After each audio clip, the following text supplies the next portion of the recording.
একজন মানুষ প্রতিদিন 23,040 বার চোখের পাতা ফেলে, 23,040 বার। বিনা চার্জে এই চোখের পলক ফেলানোর যিনি তৌফিক দিয়েছেন তিনি কে? আরো জোরে বলেন, তিনি কে?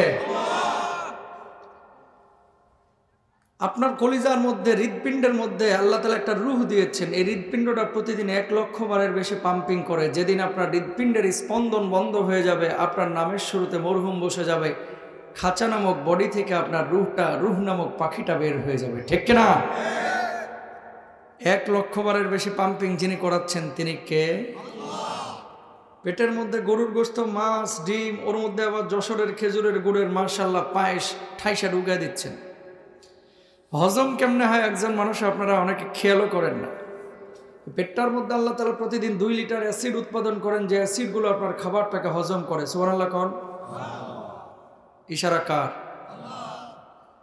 একজন মানুষ প্রতিদিন 1.4 কিউবিক মিটার অক্সিজেন গ্রহণ করে, যেটার বর্তমান বাজার দর প্রতিদিন হসপিটালের তথ্য অনুযায়ী 24,000 টাকা। তার মানে 1 মাসে আল্লাহর কাছ থেকে আপনি ফ্রি অক্সিজেন শুধু নিয়েছেন 7,20,000 টাকার। আল্লাহু আকবার বাড়িতে যায় বললেন না, এখানে গুনাহ হবে বললে জোরে বলেন না। 7,20,000 টাকার ফ্রি অক্সিজেন শুধু আল্লাহর কাছ থেকে আপনি প্রতি মাসে নিচ্ছেন। আমার কৌতূহল জন্মালো, তাহলে একজন মানুষ যদি হায়াত 60 বছর পায়, আল্লাহর কাছ থেকে কি পরিমাণ ফ্রি অক্সিজেন নিয়েছে? দেখলাম 54 কোটি টাকার অক্সিজেন শুধু আমার আল্লাহর কাছ থেকে 60 বছরে একজন মানুষ নিয়েছে ফ্রি। সুবহানাল্লাহ বলেন না। ও দুনিয়ার মানুষ, এবার আপনারা বলেন, জমিনের মালিক কে? আসমানের মালিক কে? গোলামি দাসত্ব হবে কার? আল্লাহর জমিনে আল্লাহর গোলামি দাসত্ব না করে দুনিয়ার কোন মানুষের গোলামি দাসত্ব করে মুসলমানের বাচ্চা, কোন মুমিনের বাচ্চা কখনো করতে পারে না। ঠিক কিনা মুসলমান? গোলামি দাসত্ব হবে একমাত্র কার? আল্লাহ। সবাই রাজি আছি তো? মেহেরবানি করে আপনাদেরকে বলি, তাফসীর মাহফিল প্রতিদিন হয় না, মাহফিলের কিছু আদব আছে। আপনাদেরকে আমি কষ্ট দিতে আসি নাই। যতক্ষণ কথা বলবো বাবার গল্প, খাজার গল্প, মাজারের গল্প, বাঁশখুঁটির গল্প করব নাকি? তাফসীরুল কোরআন মাহফিল, সুতরাং কোরআনের তাফসীর করতে হবে। আল্লাহ কবুল করুন, বলুন আমিন। আমলের নিয়তে বলার এবং শোনার তৌফিক দান করুন, আমিন বলেন। কষ্ট যদি না হয়, যারা দাঁড়িয়ে আছেন মেহেরবানি করে একটু বসতে পারেন না? ধুলা যদি লাগে আল্লাহ তাআলা আপনার সগীরা গুনাহগুলো মাফ করে দেবে। একটু বসেন না মেহেরবানি করে, বসেন। বসবে না, রাগ করছে, ঠান্ডা লাগতেছে, মেশিন চালায় যাবো, বসে যাবো নাকি? আচ্ছা ঠিক আছে, বসলে বসুক, আর না বসলে সবার স্বাধীনতা আছে। যারা এখানে আপনারা বসেছেন, ঠিক এই মুহূর্তে আকাশ থেকে কিছু ফেরেশতা নেমে আপনাদের উপরে রহমতের ডানাগুলো বিছিয়ে দিয়েছে।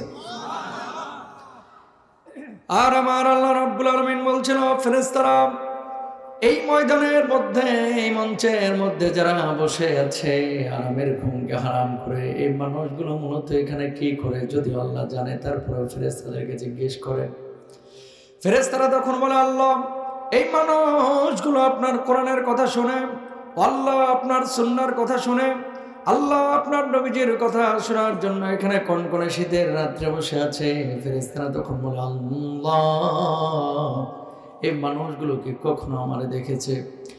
আল্লাহ তখন বলে, যাও ফেরেশতারা এই মানুষগুলো কি কখনো আমারে দেখেছে? ফেরেশতারা তখন বলে, আল্লাহ এই মানুষগুলো কখনো আপনারা দেখে নাই। আল্লাহ রাব্বুল আলামিন তখন বলে, ও ফেরেশতারা এই মানুষগুলো কি আসে এখানে বসে আছে? ফেরেশতারা তখন বলে, আল্লাহ এই মানুষগুলো জান্নাত পাইতে চায়, এই মানুষগুলো জাহান্নামের আযাব থেকে মুক্তি পেতে চায়। আল্লাহ রাব্বুল আলামিন তখন বলেন, ফেরেশতারা রে তোরা সাক্ষী থাক, ওই ময়দানে বসা যে মানুষগুলো আমলের নিয়তে বসেছে, আমাকে ভালোবেসে, কোরআনকে ভালোবেসে, আমি আল্লাহ রাব্বুল আলামিন ওই মানুষগুলোর গুনাহ খাতাগুলি মাফ করে দিলাম। জোরে বলেন লাভ না ক্ষতি? এই লাভের মধ্যে শেষ পর্যন্ত কে কে থাকবেন? হাতটা তুলে দেখান দেখি। লিল্লাহে তাকবীর, লিল্লাহে তাকবীর। হাতটা নামান। একটি সূরা তেলাওয়াত করছি, সূরাটার নাম হচ্ছে সূরা আসর। এই সূরাটা অনেকেই মুখস্থ আছে, আপনাদের অনেকেরই আছে না? আসর শব্দের অর্থ কি? আমরা বলি যে সময়। 4টা মত মুফাসসিররা তাফসীরের মধ্যে নিয়ে এসেছেন। জোরে বলেন কয়টা? মাহফিলগুলোকে শুধু মাহফিল মনে করবেন না, একটা ক্লাস মনে করবেন। যদি ক্লাস মনে করতে পারেন, এখান থেকে কিছু খোরাক নিয়ে বাড়িতে যেতে পারবেন। আর যদি কতক্ষণ হাসানো, কতক্ষণ কাঁদানো। আপনারা কিন্তু খুব আবার রসিকতা পছন্দ করেন, এই যশোরের মানুষ, সাতক্ষীরার মানুষ। এই জন্য কৌতুকের মতো কিছু শোনার জন্য যারা এসেছেন, আসলে এগুলো ঠিক না। মাহফিলের মঞ্চগুলোতে বোঝানোর জন্য দু একটি কথা হাসির আসতে পারে, কিন্তু শুধুমাত্র বিনোদনের নিয়তে এই মঞ্চগুলো ব্যবহার করা কোনো মুসলমানের উচিত না, ঠিক না? বিনোদনের জন্য কৌতুকের মঞ্চ আছে, যাত্রাপালা গান আছে, আল্লাহ ওদেরকে হেদায়েত দান করো, কিন্তু মাহফিলগুলোকে কখনো এই ধরনের কোনো কাজে ব্যবহার করা ঠিক না। সূরা আসর তেলাওয়াত করেছি, 4টা অর্থ মুফাসসিররা বলেছেন যে আসর মানে কি। 1 নম্বরে মুফাসসিররা বলছেন আসর মানে হচ্ছে সময়। 2 নম্বরে মুফাসসিররা বলছেন জোহর থেকে আসরের নামাজের মধ্যবর্তী সময়। 3 নম্বর মুফাসসিররা বলছেন আসরের নামাজের পরবর্তী সময়। 4 নম্বর মুফাসসিররা বলছেন শুধুমাত্র আসরের ওয়াক্তের সময়। সুতরাং এই 4টা সময়কে আসরের সময় বলে মুফাসসিররা যে উল্লেখ করেছেন, আল্লাহ রাব্বুল আলামিন সেই আসরের সময়ের শপথ গ্রহণ করেছেন। কি বলছেন? ওয়াল আসরি ইন্নাল ইনসানা লাফি খুসর। আসরের শপথ, সময়ের শপথ, সমস্ত মানুষগুলো ক্ষতির মধ্যে আছে, বলুন নাউযুবিল্লাহ। এরপর আল্লাহ রাব্বুল আলামিন বললেন 4 শ্রেণীর মানুষ এই দুনিয়ার জিন্দেগিতে যারা আছে এরা ক্ষতির মধ্যে নয়, এরা সফল কাম হবে দুনিয়ার জিন্দেগিতে, আখিরাতের জিন্দেগিতে। কিয়ামতের ময়দানে আল্লাহ রাব্বুল আলামিন তাদের জন্য জান্নাতের ফয়সালা করবেন। এই 4 ক্যাটাগরির মধ্যে আপনি আছেন কিনা এবার আপনারই নির্ধারণ করতে হবে, নির্ণয় করতে হবে এই 4 ক্যাটাগরির মধ্যে আপনি আছেন কিনা। 1 নম্বর কি? ইল্লাল্লাযীনা আমানু ওয়া আমিলুস সালিহাতি ওয়া তাওয়াসাউ বিল হাক্কি ওয়া তাওয়াসাউ বিস সবর। আল্লাহু আকবার। 1 নম্বর যারা ঈমান এনেছে, ঈমানটা কি বুঝতে হবে আপনাকে। ঈমান হচ্ছে আল্লাহর প্রতি বিশ্বাস স্থাপন করা। 2 নম্বর হচ্ছে কোরআন আল্লাহর বিধানগুলোকে বিশ্বাস স্থাপন করা।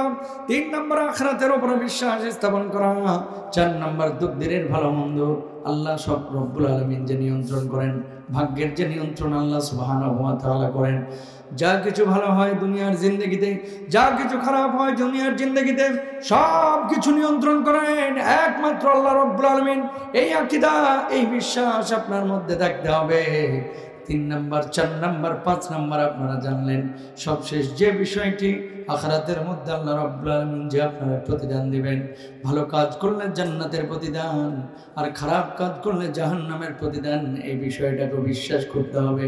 যার ভিতরে এই বিষয়গুলো আছে সেই মানুষটা ঈমানের গণ্ডির মধ্যে আছে, ঠিক কিনা? এই দুনিয়ার জিন্দেগিতে সবাই আমরা নিজেদেরকে মুমিন দাবি করি, আসলে নিজেরা সবাই মুমিন দাবি করলেও সে ঈমানদার হতে পারে না। আল্লাহ নবী, বিশ্বনবী সাল্লাল্লাহু আলাইহি ওয়াসাল্লাম কি বলছেন?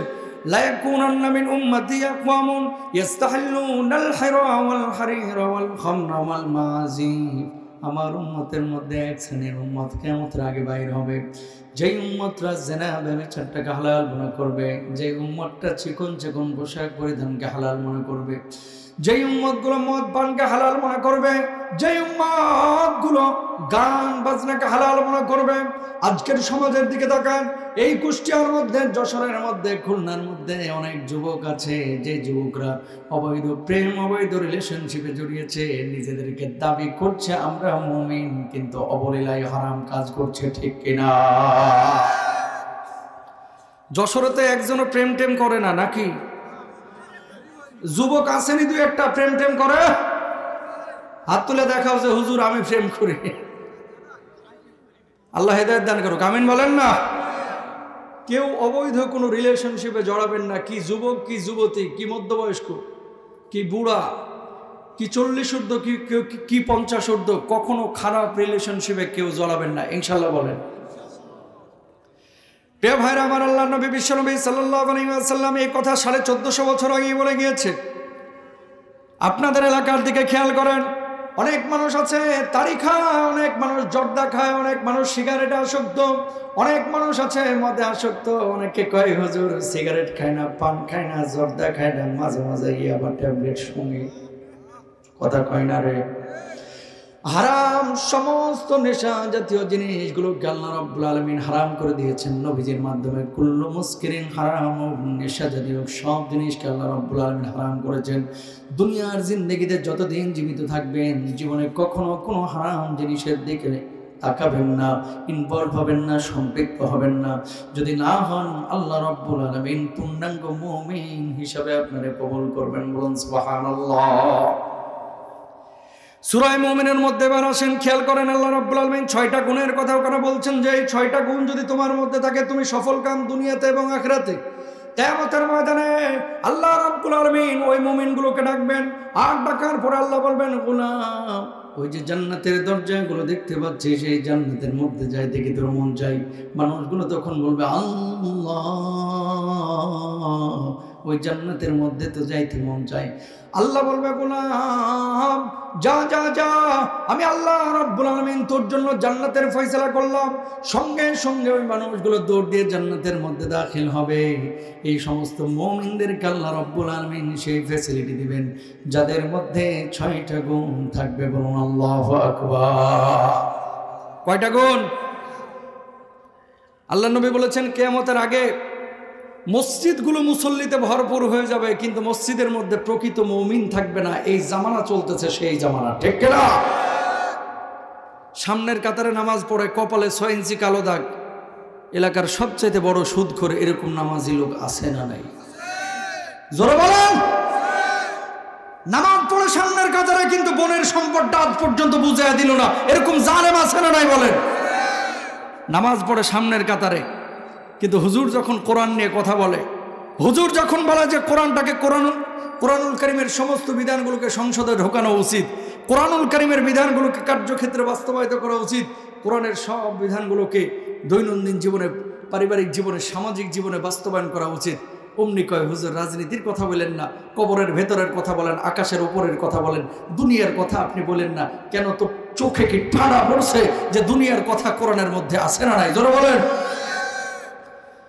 এই জন্য হুজুর যখন সুদের ওয়াজ করে হুজুর খারাপ, হুজুর যখন রাজনীতির রাস্তা নির্মাণ করবা কিভাবে, রাষ্ট্র চালাবা কিভাবে, সমাজ চালাইবা কিভাবে, পরিবার চালাইবা কিভাবে, কোরআন থেকে যখন ফর্মুলা দেয় তখন হুজুরকে কিছু কিছু মানুষ হাতকে উঠে আর বলে, হুজুর খবরদার রাজনীতির কথা বলেন না। কারণ এই সমস্ত মানুষগুলোই হচ্ছে ওই সমস্ত মুমিন যারা মুখে দাবি করে আমি মুমিন, কিন্তু কাজে একেবারে আবু জাহেলের আপন চাচাতো ভাই, ঠিক কিনা? আছেন এরকম? প্রিয় ভাইরা আমার, আপনাকে আমাকে ডিসাইড করতে হবে কোরআনুল কারীমের 6666টা আয়াত, সব আয়াত যদি আপনি মানেন তাহলে আপনি পূর্ণাঙ্গ মুমিন। আর যদি সব আয়াত আপনি মানতে না পারেন তাহলে পূর্ণাঙ্গ মুমিন আপনারা বলা যাবে না, আপনি হচ্ছে অর্ধেক মুমিন। আর অর্ধেক মুমিন দিয়ে আপনি কিন্তু ঈমান নিয়ে কবরে যাইতে পারবেন না। উদখুলু ফিস সিলমি কাফা। আল্লাহু আকবার। ইসলামের মধ্যে পরিপূর্ণভাবে দাখিল হইতে হবে। দেখেন, বিশ্বাস করেন, আল্লাহ রাব্বুল আলামিন সূরা মায়েদার মধ্যে বলছেন, ফাগসিলু ওয়াজুহাকুম ওয়া আইদিয়াকুম ইলাল মারাফিকি ওয়ামসাহু বিরুউসিকুম ওয়া আরজুলাকুম ইলাল কাবাইন।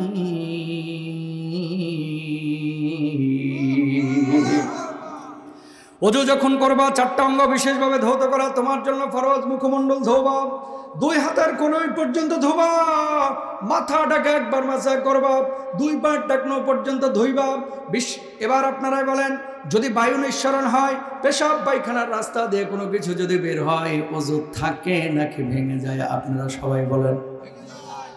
এখন কেউ যদি বলে বায়ু নিঃসরণ হলো নিতম্ব দিয়ে অথবা পেছনের রাস্তা দিয়ে, আল্লাহ সেই জায়গা ধুইতে না বলে কেন ওযু করতে বললেন? এই কথাটা বলার সঙ্গে সঙ্গে সেই মানুষটার ঈমান থাকবে না যাবে? আল্লাহ রাব্বুল আলামিন যে বিধানগুলো দিয়েছে এই বিধানের ব্যাপারে কোনো প্রশ্ন করা যাবে? ভাইরে ভাই, জিম মাইরা সব বসে রয়েছে, একটু কথা টথা বললেন, মনে করেন এটা একটা ক্লাস, এটা একটা কি? তসলিমা নাসরিনের কিছু মুরিদ বাংলাদেশে আছে না নাই? ছেলেরা 4টা বিয়ে করতে পারলে আমরা 4টা বিয়ে কেন করতে পারবো না? এক মেয়ে 4 স্বামী কেন নিতে পারবে না? আছে না? আল্লাহ রাব্বুল আলামিন বললেন 4 জন মেয়েকে একসাথে এক ছেলে বিয়ে করতে পারবে, এটা তার জন্য জরুরি না। সূরা নিসার মধ্যে এখন কোন নারী যদি বলে ছেলেরা 4টা বিয়ে একসঙ্গে করতে পারে, তা আমরা কেন করতে পারবো না? ওর ঈমান থাকবে, এটা কি চলে যাবে? কারণ আল্লাহর বিপক্ষে অবস্থান দেওয়া হবে। কোরআনুল কারীমের মধ্যে আল্লাহ রাব্বুল আলামিন যত বিধান দিয়েছেন মানুষের কল্যাণের জন্য দিয়েছেন। কোন বিধানকে আল্লাহ রাব্বুল আলামিন মানুষের উপর চাপায় দেন নাই, বরং যা কিছু মানুষের কল্যাণ সবকিছু এই কোরআনুল কারীমের মধ্যে আল্লাহ দিয়েছেন, ঠিক কিনা? ভাইরা, 4 জন স্বামী যদি এক মহিলা একসাথে গ্রহণ করত, ধরেন বুধবারে জামালের সাথে ছিল, সোমবারে ছিল হচ্ছে সালমানের সাথে, মঙ্গলবারে ছিল হচ্ছে কালামের সাথে, এরপর বৃহস্পতিবার ছিল মনে করেন ওই সামাদের সাথে। কথার কথা, বাচ্চা যেটা পেটের মধ্যে আসবে এটা নিয়ে ধাক্কা ধাক্কি হবে কিনা। জামাল কইব না এটা আমার পোলা না, এটা আমার মতো হয় নাই। ওইদিকে সামাদ আবার কইব না এটা আমার ছেলে না। মহিলা বাচ্চা নিয়ে পড়বে বড় বিপদে, ঠিক কিনা? মেয়েরা হয় লাজুক প্রকৃতির। যাই হোক, এটা আমার টপিক না, আমি ওইদিকে যাইতে চাচ্ছি না। আমি বলতে চাচ্ছি কোরআনুল কারীমে যত বিধান আছে এই প্রত্যেকটা বিধান মুমিন কখনো এটার বিপক্ষে অবস্থান নেবে না, সপক্ষে অবস্থান নিয়ে সেটার দিকেই মুমিন ঝুঁকবে, সেটাকে মেনে নেবে, ঠিক কিনা ভাইরা? এবার আসেন বাংলার জমিনে কিছু মানুষ আছে, এখন দেখবেন ট্রান্সজেন্ডার একটা ইস্যু তৈরি হয়েছে। কেমন পশ্চিমা বিশ্বের মানুষগুলো বলে কোনো ছেলে যদি মনে মনে দাবি করে যে আমি তো মেয়ের মতো, ছেলে হয়ে ছেলের প্রতি যদি আসক্তি আসে তাহলে সে সার্জারি করে মেয়ে হয়ে যাক, অথবা সার্জারি করে মেয়ে ছেলে হয়ে যাক।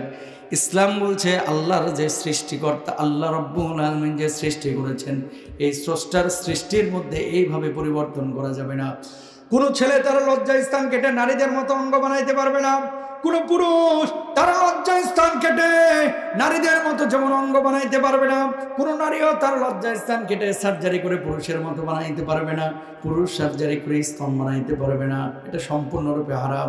আপনারা জানেন না বাংলার জমিনে এখন অহরহ এরকম যুবক যুবতী তৈরি হয়ে গেছে যারা ট্রান্সজেন্ডার নিজেদেরকে দাবি করে এবং এই আকীদা বিশ্বাসের জন্য তারা গোপনে গোপনে আন্দোলন করে, ঠিক কিনা?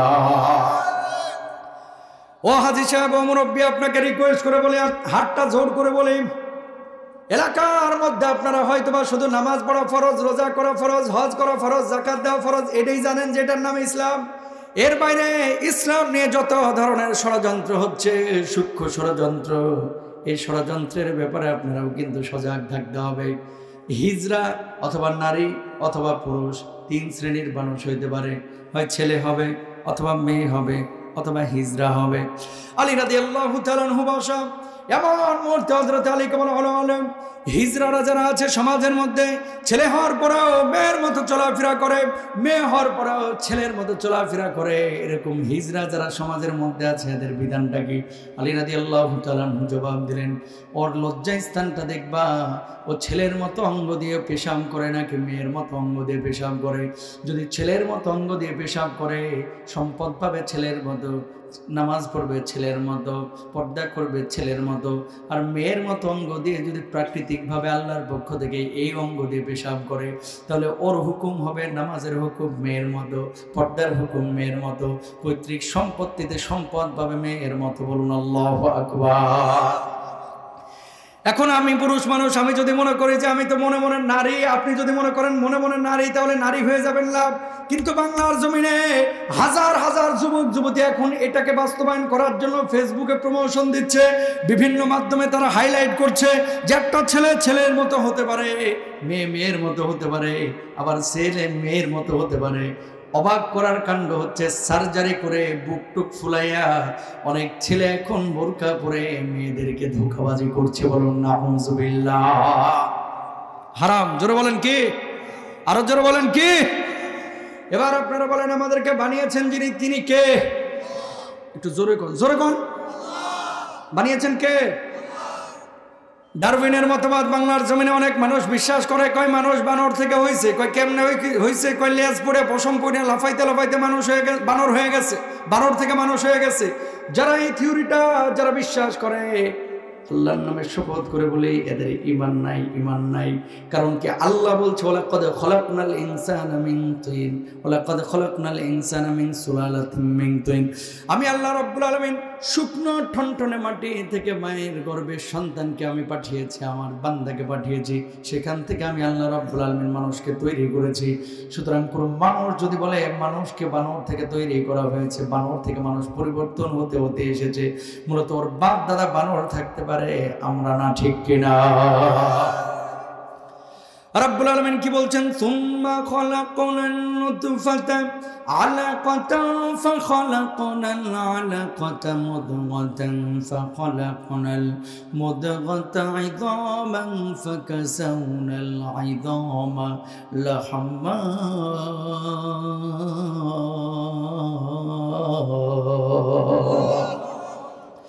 আল্লাহ রাব্বুল আলামিন বললেন, বাপ মার মিলনের পরে আমি আল্লাহ রাব্বুল আলামিন মায়ের পেটের মধ্যে একটা শুক্রবিন্দু তৈরি করলাম।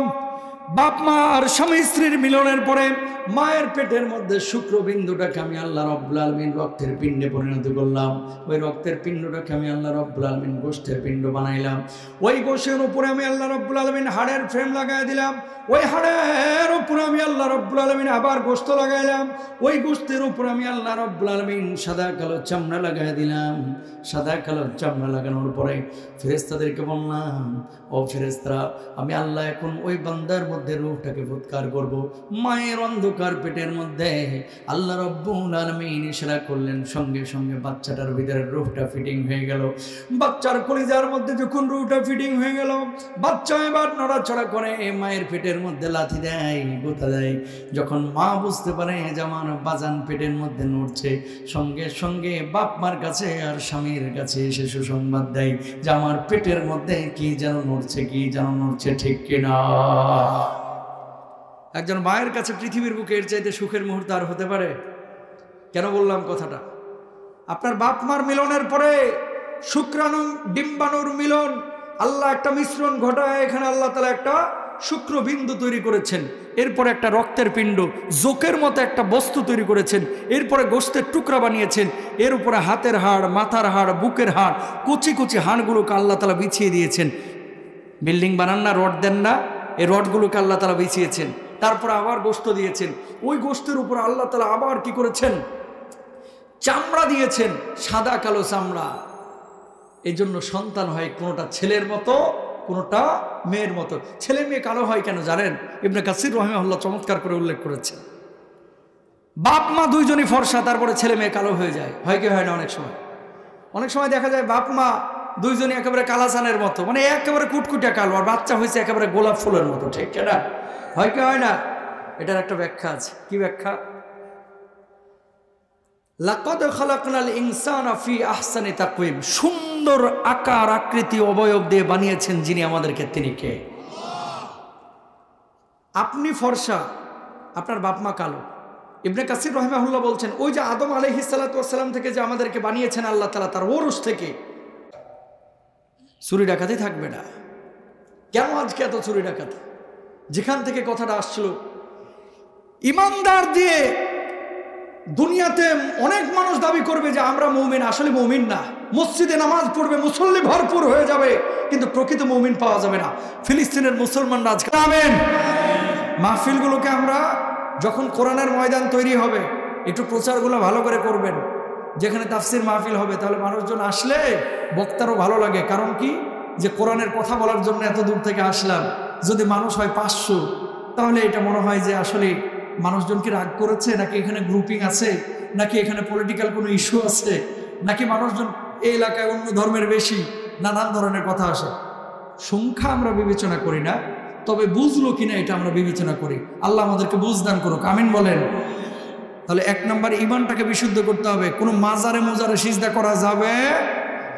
2 নম্বর ওয়া আমিলুস সলিহাত, যারা সৎ কাজ করেছে এই মানুষগুলো সফল কাম হয়ে গেছে। সুবহানাল্লাহ। সৎ কাজ কি?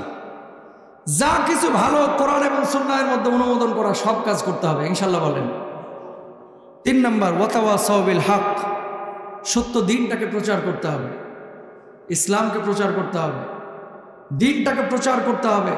নিজে নামাজ পড়লেই হবে না, আরেকজনকে নামাজের জন্য আহ্বান করতে হবে। নিজে অসৎ কাজ থেকে বিরত থাকলেই হবে না, আরেকজনকেও চেষ্টা করতে হবে। চেষ্টা করবেন না ইনশাআল্লাহ? কোরআনটা যদি বাংলার ঘরে ঘরে ঢুকে, তাহলে পরিবারের মধ্যে শান্তি আসবে। সংসদে ঢুকলে সংসদেও শান্তি আসবে, রাষ্ট্রের মধ্যে কোরআন আসলে রাষ্ট্রটা জান্নাতি রাষ্ট্র হয়ে যাবে, ঠিক কিনা প্রিয় ভাইরা আমার? এই জন্য খেয়াল করতে হবে, বি কেয়ারফুল। উজবেকিস্তানের সামারকান্দে আমি একটা মসজিদে নামাজ পড়েছিলাম। ইমাম বুখারী রাহিমাহুল্লাহর কবর জিয়ারত করে আসার পরে জোহরের নামাজে ঢুকেছি মসজিদে। দেখেন কোরআন থাকলে কি লাভ। নামাজে ঢোকার পরে দেখতেছি সমস্ত মুসল্লিরা পেছনে মোবাইল ফোন রেখে সামনে নামাজ আদায় করতেছে। কিরে, মুসল্লিরা পেছনে মোবাইল ফোন রেখে সবাই নামাজ আদায় করতেছে সামনে, কারণটা কি? সবার মোবাইলে কি চার্জ শেষ? পরে বুঝলাম যে না, নামাজে খুশু নষ্ট হবে, এই জন্য জুতার জায়গায় সবাই মোবাইল ফোন রাইখা সামনে নামাজ আদায় করতেছে। আমি চিন্তা করলাম, আল্লাহ বাঁচাইছে যে মসজিদটা ঢাকার গুলিস্তানের কোনো মসজিদ না। কথা বলেন না কেন? আমাদের দেশে জুতা নিরাপদ না, বাথরুমের মসজিদের জুতা নিরাপদ না, আর ওই সব দেশে মোবাইলেও কেউ হাত দেয় না। কারণ কি? কোরআনের আদর্শ আছে, চোর নাই, ঠিক না? একটা চোরের যদি হাত কাটিয়ে দেওয়া হইতো 0 পয়েন্টে নিয়ে সরকার, যে চুরির কারণে কবজি থেকে হাতটা কেটে দেওয়া হলো, সমস্ত চ্যানেলগুলো আজকে লাইভ দেখাচ্ছে। আগামী 100 বছরে কেউ চুরি করার সাহস পাইত না। কথা বলেন ঠিক কিনা ভাই? হ্যাঁ।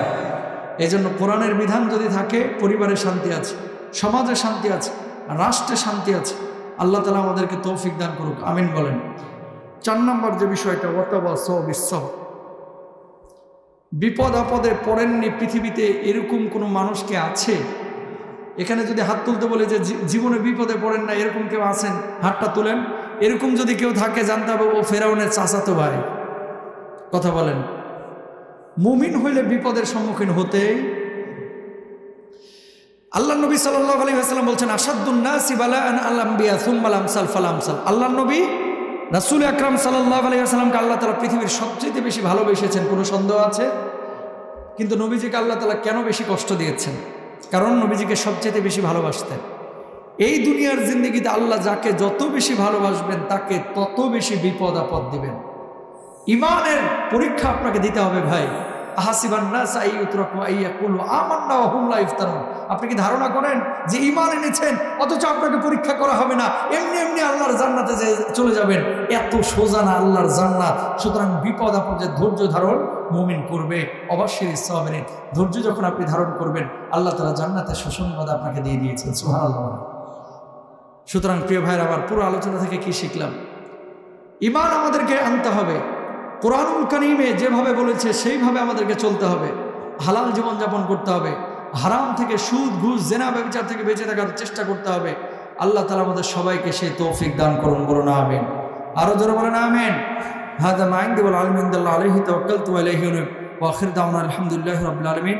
আসসালামু আলাইকুম ওয়া রাহমাতুল্লাহি ওয়া বারাকাতুহু। কেউ উঠবেন না, বিশেষভাবে দোয়া চাওয়া হয়েছে, আপনাদের জন্য দোয়া করব। আপনাদের পাশে কবরস্থান। আজকে মৃত আকবর আলী ভাই এবং তার ছেলে সবুজ, এর জন্য বিশেষভাবে দোয়া চাওয়া হয়েছে। আপনারা দোয়া করবেন এবং সবাই সবার জন্য দোয়া করবে ইনশাআল্লাহ তাআলা। একবার দরুদ শরীফ দোয়া করে দেবেন। আল্লাহুম্মা সাল্লি আলা মুহাম্মাদ ওয়া আল্লাহুম্মা বারিক আলা মুহাম্মাদ ওয়া আলা আল্লাহুম্মা বারিক আলা আল্লাহুম্মা আমিন। ربنا ظلمنا أنفسنا وإن لم تغفر لنا وترحمنا لنكونن من الخاسرين। রব্বুল আলামিন মধ্যরাতে পর্যন্ত কোরআন থেকে কথা হলো, সুন্নাহ থেকে কথা হলো। আল্লাহ যা কিছু শুনলাম, আপনি আমাদের প্রত্যেককে বুঝে আমল করার তৌফিক দান করেন।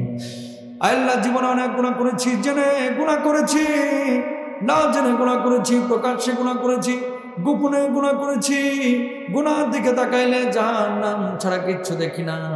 আল্লাহ আপনি আমাদের গুনার দিকে না তাকাইয়া আপনার গফফার নামের ওসিলায় আপনি আমাদেরকে মাফ করে দিন রব্বুল আলামিন। আমরা যারা হাত তুলেছি, অনেকের জনম দুঃখিনী মা নয় আল্লাহ, অনেকের বাবা অন্ধকার কবরে চলে গেছে, জানি না বাপ মা অন্ধকার কবরে কি অবস্থায় আছে। আল্লাহ বাপ মার কবর আযাব গজবগুলোকে মাফ করে কবরগুলোকে জান্নাতের বাগান বানায় দেয় রব্বুল আলামিন। আমরা যারা হাত তুলেছি, আমাদের আত্মীয় স্বজন, যশোরের আনাচে কানাচে, বাংলাদেশের আনাচে কানাচে, সারা পৃথিবীর আনাচে কানাচে, যে যেখানে শায়িত আছে, আল্লাহ সবার জীবনের গুনাহ খাতাগুলি মাফ করে কবরগুলোকে জান্নাতের বাগান বানায় দেন। রব্বুল আলামিন মৃত আকবর আলী ভাই আল্লাহ আপনার ডাকে সাড়া দিয়ে চলে গেছে। রব্বুল আলামিন এই মাহফিলটি তিনি আয়োজন করেছিলেন, আজকে কবরে শাহিদ হয়েছে। আমরা দোয়া করছি আল্লাহ তার ভুল ত্রুটি ক্ষমা করে কবরটাকে আপনি জান্নাতের টুকরা বানায় দেন। রব্বুল আলামিন তার বড় সন্তান আপনার ডাকে সাড়া দিয়ে চলে গেছে, আল্লাহ তার বড় সন্তানটাকেও আপনি জান্নাতি সন্তান রূপে কবুল আল মঞ্জুর করে নেন। রব্বুল আলামিন জীবনের ভুল ত্রুটিগুলো ক্ষমা করে দেন। আয় আল্লাহ এই পরিবারের যে সমস্ত সদস্যগুলো জীবিত আছে আল্লাহ দুনিয়ার যাবতীয় বিপদ আপদ থেকে আল্লাহ আপনি হেফাজতে রাখেন, সবরে জামিল দান করেন, সবর ইফতার অবলম্বন করার তৌফিক দান করেন। রব্বুল আলামিন আমরা যারা হাত তুলেছি আল্লাহ প্রত্যেককে আপনি কোরআন অনুযায়ী জীবনযাপন করার তৌফিক দান করেন। রব্বুল আলামিন আল্লাহ আয় আল্লাহ এই দুনিয়ায় ফিলিস্তিনের মুসলমানরা যেভাবে নির্যাতিত হচ্ছে, ইসরায়েল হায়ওয়ানগুলো ইসরায়েলের পশুগুলো যেভাবে তাদের উপরে নির্যাতন করছে আল্লাহ ইসরায়েলি পশুদের আল্লাহ আপনি একটা একটা করে ধ্বংস করে দেন। এই ইসরায়েলি ইয়াহুদিগুলোর যদি চূড়ান্ত ফায়সালা হেদায়েত হয়ে থাকে আল্লাহ তাড়াতাড়ি হেদায়েত দেন, আর যদি হেদায়েত না থাকে আল্লাহ সমূলে ইসরায়েলের এই জানোয়ারগুলোকে আপনি ধ্বংস করে দেন। আল্লাহ রব্বুল আলামিন আপনি মুসলমানদেরকে জানমালকে মুসলমানদের জানমালকে আল্লাহ আপনি হেফাজত করেন। আল্লাহ আপনার যারা হাত তুলেছে আমাদের মধ্যে অনেকে অসুস্থ, সবাইকে আপনি পূর্ণ শিফা দিয়ে দেন। আল্লাহ অভাব অনটনা যারা আছে অভাব অনটনকে দূরীভূত করে দেন। রব্বুল আলামিন সন্তান সন্ততিদেরকে নেককার মুখ থেকে পরেজগার বানিয়ে দেন। আকবর ভাই আল্লাহ আপনারটাকে সাড়া দিয়েছে যার ছোট্ট সন্তানটাকে আল্লাহ আপনি নেককার মুখ থেকে পরেজগার বানিয়ে দেন। আল্লাহ যারা এই মাহফিলটার জন্য পরিশ্রম করেছে, ত্যাগ তিতিক্ষা সাধনা করেছে আল্লাহ প্রত্যেকের ত্যাগ তিতিক্ষা সাধনা পরিশ্রমকে কিয়ামতের ময়দানে আপনি নাজাতের ওসিলা বানিয়ে দেন। রব্বুল আলামিন মিডিয়ার যে সমস্ত ভাইরা আল্লাহ আরামের ঘুমকে ছেড়ে দিয়ে মাহফিলগুলোকে সুন্দর করার জন্য, কোরআনটাকে প্রচার করার জন্য, সুন্নাহ প্রচারের জন্য যারা চেষ্টা চালাচ্ছে আল্লাহ এই সমস্ত ভাইদেরকে আপনি ইখলাস নিয়ে কাজ করার তৌফিক দান করেন, তাদের শ্রমগুলোকে আপনি নাজাতের ওসিলা বানিয়ে দেন।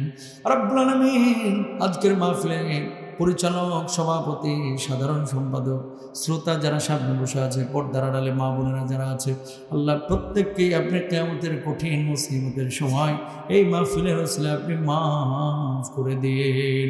আয় আল্লাহ রব্বুল আলামিন পাশেই কবরস্থান, এই কবরস্থানে গোরস্থানে যত মাইয়িত মাইতান সাইতে আছে সবাইকে আপনি মাফ করে দিন। আল্লাহ যুবকরা যারা আলোচনা শুনলো যুবকদেরকে আপনি খালিদ বিন ওয়ালিদ রাদিয়াল্লাহু তাআলা আনহুর মতো কবুল করে নিন। আল্লাহ আমার মা বোনেরা যারা পর্দার আড়াল থেকে হাত তুলেছে মা বোনদেরকে আপনি সাইয়্যিদুনা খাদিজাতুল কুবরা রাদিয়াল্লাহু তাআলা আনহার মতো কবুল আল মঞ্জুর করে নেন। আয় আল্লাহ এই মাহফিলটি যেন যুগ যুগ ধরে চলমান থাকে আল্লাহ সেই ব্যবস্থা আপনি করে দিয়েন। আল্লাহ দুনিয়ার কোন রাজা বাদশাহর কাছে আমরা হাত পাতি না, আপনার কাছে হাত বেড়েছি আল্লাহ আপনি আমাদের খালি হাতে ফিরিয়ে দিয়েন না। আল্লাহ আপনি আমাদের খালি হাতে ফিরিয়ে দিয়েন না। আল্লাহ আপনি আমাদের খালি হাতে ফিরিয়ে দিয়েন না। যার যা চাওয়া আল্লাহ সব চাওয়াগুলোকে আপনি কবুল আল মঞ্জুর করে নেন।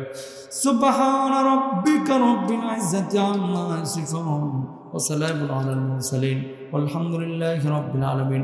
ওয়াজআলনা আখিরা কালামিনা ইনদাল মাউতি লা ইলাহা ইল্লাল্লাহু মুহাম্মাদুর রাসূলুল্লাহ। আসসালামু আলাইকুম ওয়া রাহমাতুল্লাহ।